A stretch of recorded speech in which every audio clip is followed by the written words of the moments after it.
The word jail doesn't usually belong in the same sentence as royalty. But what if it does now? What if the story you thought was just another royal feud quietly crossed into something far darker and far more permanent? But before we continue, please subscribe and turn on the notification bell for updates. For years, people have asked the same question. Why hasn't King Charles acted? Why all the silence? Why let interview after interview, accusation after accusation, roll out without consequence? To the public, it looked like weakness. To critics, it looked like surrender. To supporters, it looked like a father protecting his son's wife at all costs. But here's the uncomfortable truth. Silence doesn't always mean inaction. Sometimes it means preparation. Because according to multiple insiders, there came a moment when King Charles stopped asking, "How do we manage this?" and started asking something far more dangerous. How do we end this? Think about that for a second. Not deflect, not smooth over, not negotiate. End. This story is not about hurt feelings. It's not about interviews. It's not even about titles. This is about a line that was crossed so decisively that the palace allegedly stopped thinking like a family and started thinking like a legal institution. Ask yourself this. What would it take for a monarch to even consider legal action against someone once protected by the crown itself? What kind of risk? What kind of exposure? What kind of evidence? Because here's the contradiction most people miss. The royal family has survived scandals far worse than bad press. They've endured abdications, betrayals, and public humiliation. So if this were just about reputation, why now? Why escalate when doing nothing has worked before? The answer, according to sources close to the situation, is timing. Something shifted. Something surfaced. Something that could no longer be contained behind palace walls. And it didn't just threaten the monarchy's image. It threatened its structure. Behind closed doors, the tone reportedly changed. Advisors stopped talking about optics and started talking about liability. Meetings became quieter. Smiles became tighter. And the language shifted from, "How do we respond?" to "How do we protect ourselves?" Here's the part that should make you uneasy. Legal action is not emotional. It's calculated. It's slow. And once it begins, it doesn't stop because feelings change. So when whispers began that King Charles had authorized steps that could never be undone, it sent shockwaves through circles that never leak. Because once the crown steps aside and lets the law move forward, there's no royal shield left to hide behind. And the most chilling part? This decision, insiders say, wasn't triggered by a single moment. It was triggered by a realization. A realization that whatever had been uncovered wasn't just embarrassing, it was actionable. But what exactly forced that realization? What finally convinced a waiting king to stop waiting? Because what came next didn't just change the relationship. It changed the rules entirely. The protection didn't disappear overnight. It was withdrawn. Quietly. Methodically. Almost politely. Here's a question most people never think to ask. What's more dangerous to someone used to immunity, a public attack, or the sudden absence of defense? Because according to palace insiders, the most terrifying moment for Meghan Markle wasn't outrage or headlines. It was when doors stopped opening, calls stopped being returned, and familiar voices inside the institution went silent. That's when the shift began. For years, the palace operated under an unspoken rule. Contain the damage. Absorb the noise. Let the storm burn itself out. The monarchy has always believed that time is its greatest weapon. Scandals fade. Outrage moves on. But this time, something wasn't fading. It was escalating. Behind the scenes, advisors began reclassifying situations. Not as PR problems. Not as family disputes. But as risk factors. That change in language matters more than any headline ever could. Because once the palace stops protecting someone, it doesn't announce it. It simply steps back. Think about the contradiction here. Publicly, everything still looked calm. No dramatic statements. No visible fallout. But privately, safeguards were being lifted. Information flow was restricted. Legal teams were consulted in ways they hadn't been before. And suddenly, Meghan was no longer treated as a volatile figure to manage, but as an external variable. Ask yourself this. How often does an institution as old as the monarchy change how it categorizes a person? Rarely. And never without reason. Sources describe a moment when senior advisors presented King Charles with a stark assessment. Continuing to shield Meghan wasn't just costly. It was becoming dangerous. Not emotionally. Legally. Strategically, historically, that's when the line was crossed. The king, they say, didn't react with anger. He reacted with clarity, and clarity is far more frightening. Instead of asking how to defend, he asked what exposure remained. Instead of smoothing over tensions, he requested timelines, documentation, chains of responsibility, the kind of questions that don't belong in family meetings, but in legal briefings. And this is where the story turns darker. Because once protection is withdrawn, everything said before becomes evidence. Every statement, every contradiction, every inconsistency that once hid behind royal silence suddenly stands alone. Here's the irony no one talks about. The palace didn't attack. It didn't retaliate. It simply stopped intervening. And in doing so, it allowed something far more powerful to take over: accountability. So if you're wondering why things suddenly feel different, why the tone has shifted, why the silence feels heavier than before, it's because the shield is gone. But that still wasn't the final trigger. Because what truly changed everything wasn't the withdrawal of protection. It was what surfaced after that withdrawal. Something that turned a quiet distancing into an unavoidable confrontation. And when King Charles saw it, the decision stopped being optional. This is the moment everything stopped being theoretical. Because rumors don't scare institutions. Evidence does. Ask yourself this. Why would an entire royal apparatus pivot from containment to confrontation unless something concrete landed on the table? Not whispers, not anonymous tips, but material that could be traced, verified, and connected. According to sources familiar with the internal review, what emerged wasn't dramatic at first glance.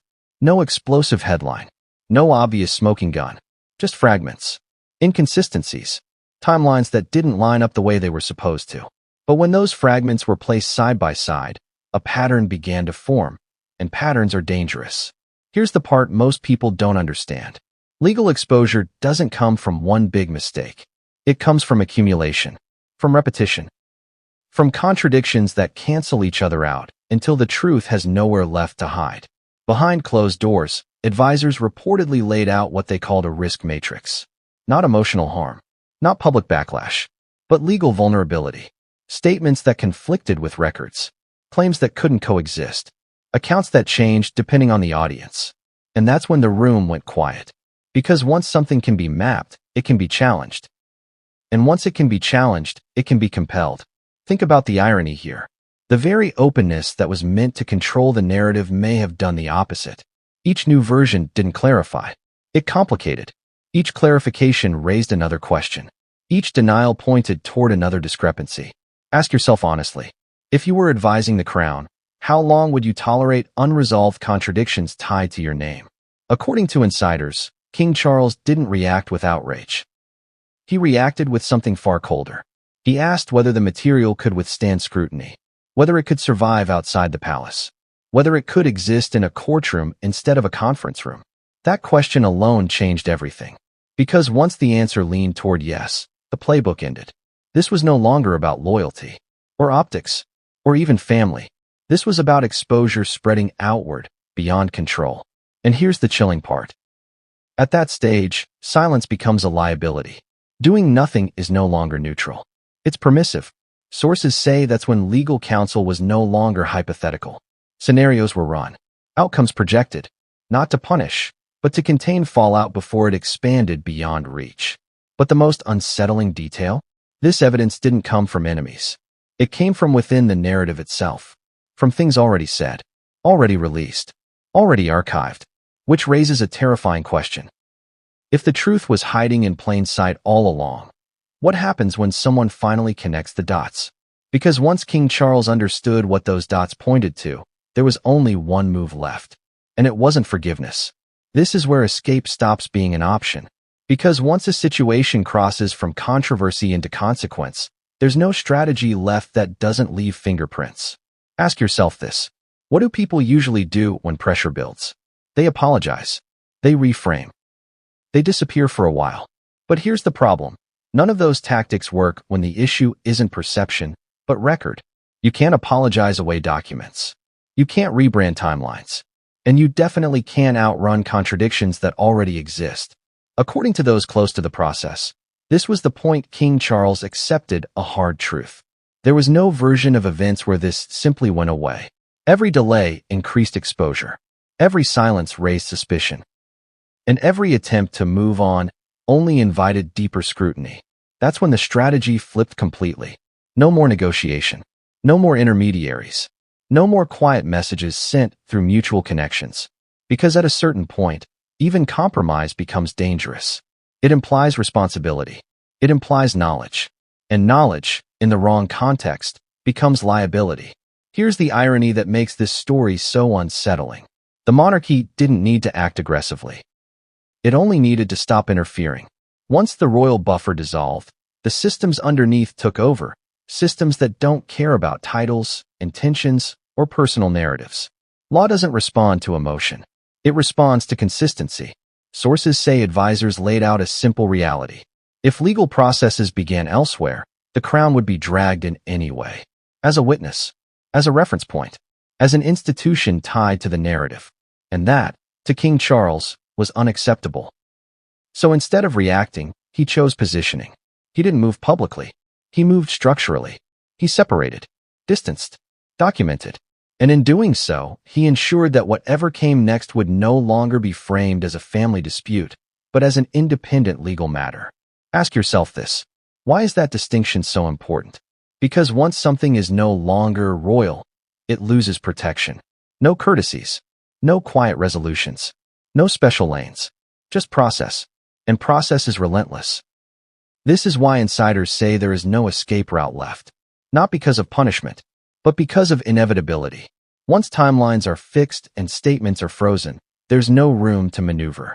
Every new word only tightens the net. And here's the part no one wants to say out loud. The crown didn't push. It stepped aside. And by doing so, it allowed momentum to build on its own. So when people ask, why now? The answer is chillingly simple. Because now, doing nothing was the most dangerous move of all. But this still isn't the end of the story. Because the final chapter isn't about action. It's about consequence. And when the fallout arrives, it won't come with warnings. It will arrive already in motion. Everything circles back to the word we opened with. Jail. Not as a threat. Not as a headline grab. But as a possibility that once seemed unthinkable and now sits uncomfortably close to reality. Here's the part that changes how this entire story should be understood. King Charles didn't go after Meghan Markle in the way people imagine. There was no dramatic declaration, no revenge, no emotional outburst from a wounded monarch. What he did was far more consequential. He removed the one thing that had always made consequences optional: protection. For years, the assumption was simple. No matter how bad things got, the royal connection would always act as a buffer, a pause button, a soft landing. But once that assumption collapsed, everything else followed naturally. Not because someone wanted it to, but because systems don't stop once they're in motion. Think about how ironic that is. The very institution accused of controlling narratives ultimately chose to step back and let the process run. And once that happened, the story stopped being about blame and started being about record. This is why the timing matters so much. Why this moment feels different from every scandal before it. Because this isn't about who said what in an interview. It's about what exists on paper, what aligns, what doesn't, and what happens when inconsistencies are no longer protected by silence. Ask yourself honestly, if this were just noise, would the palace have needed to move at all? Or does the shift itself tell you everything you need to know? The most chilling realization is this. King Charles didn't choose confrontation. He chose inevitability. He chose to ensure that whatever unfolded next would not involve the crown explaining, defending, or absorbing impact. And once that decision was made, the outcome stopped being negotiable. This is why there's such unease now. Why allies sound quieter. Why statements feel cautious. Why the usual confidence has been replaced by something tighter, more controlled. Because when accountability enters the picture, performance stops working. So where does that leave us? It leaves us watching a clock instead of a headline, waiting not for a dramatic announcement, but for procedural steps to surface, for filings, not feelings, for consequences that don't need press conferences to exist. And that's the part that should stay with you. Because when powerful protection disappears, the truth doesn't rush in loudly. It moves slowly, methodically, and once it arrives, it doesn't leave. If you followed this story from the beginning, ask yourself one final question. Was this always going to end here? Or did one choice too many make it unavoidable? Drop your thoughts in the comments. Do you think this was overdue? Or does it still have further to fall? If you want updates as this story continues to unfold, make sure you're subscribed. Because the next development won't be loud. It will simply arrive.